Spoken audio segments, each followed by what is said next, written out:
अरे सुनते हो मंत्री, राज ऐसे नहीं चलता है। राज तो कुछ अलग ही साम दाम दंड भेद से चलता है कि अरे जो बात किसी की ना माने और वो हाल मान जाए डंडे से। और राजकुमार चतुर घुड़िया को चाल चलावे डंडे से।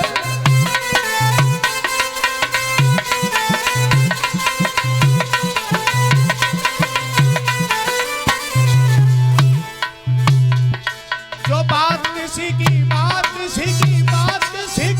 माने वो हाल मान जाए डंडे से। और राजकुमार चतुर घुड़िया को चाल चलावे डंडे से।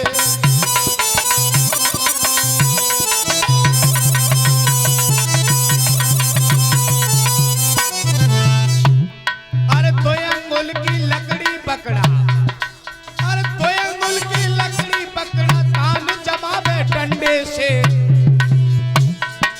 और विद्यालय में अध्यापक क्या पाठ पढ़ावे डंडे से।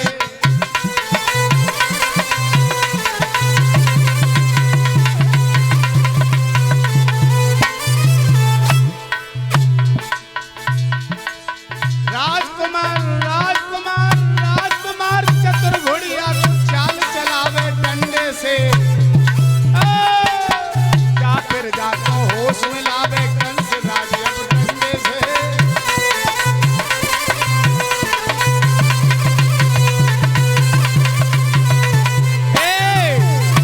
कहने लगा डंडे से मैं सबको सुधार दूंगा, तुम चिंता मत करो।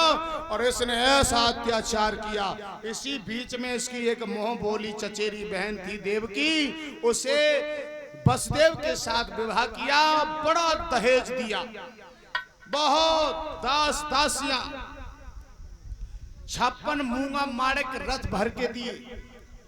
चाहता था देवकी को, लेकिन चाहता दिखावटी था।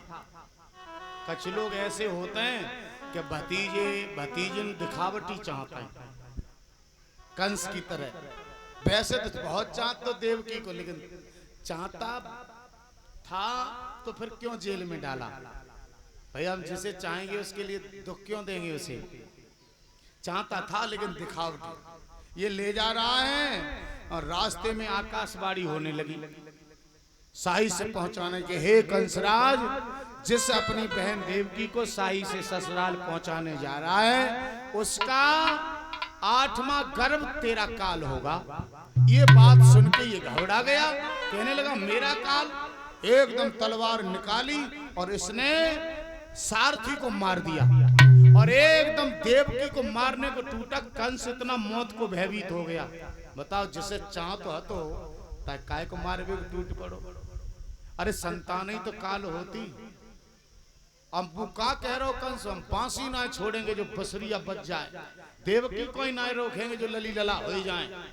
एकदम जो टूटा सो वसुदेव ने हाथ पकड़ लिया और कहा कंसराज के तलवारी मार दो तुम मुझ में, और जब मेरा अंत हो जाएगा।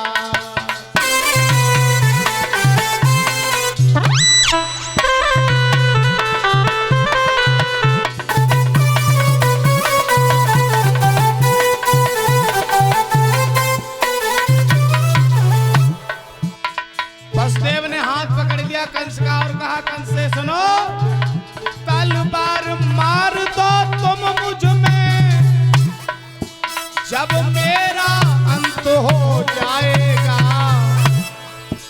तेरी बहने रढ़ापा भोगेगी, बके लला न होने पाएगा।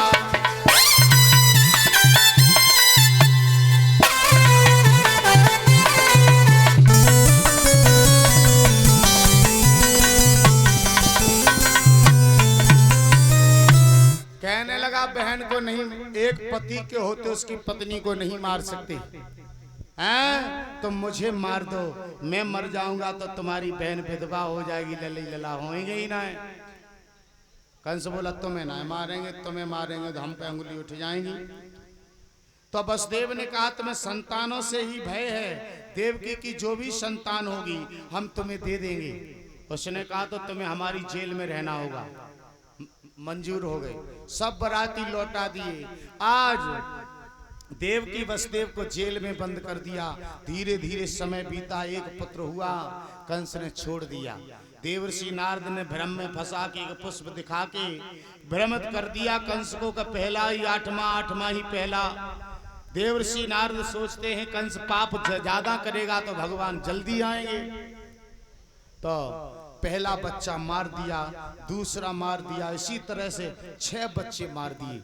जैसे ही 7वां गर्भ आया तो भगवान ने योग माया को आदेश दिया, कहा हे योग माये तुम जाओ और जो देवकी के गर्भ है उसका संकर्षण करिए, उसे खींचिए और रोहिणी के उदर में पहुंचाइए। योग माया ने वही किया, जो देवकी का गर्भ था उसे खींचा, रोहिणी के उदर में पहुंचाया, संकर्षण किया और रोहिणी के बालक का जन्म हुआ। तो उनका नाम क्या रखा गया जानते हो? संकर्षण भगवान। बोलिए संकर्षण भगवान की।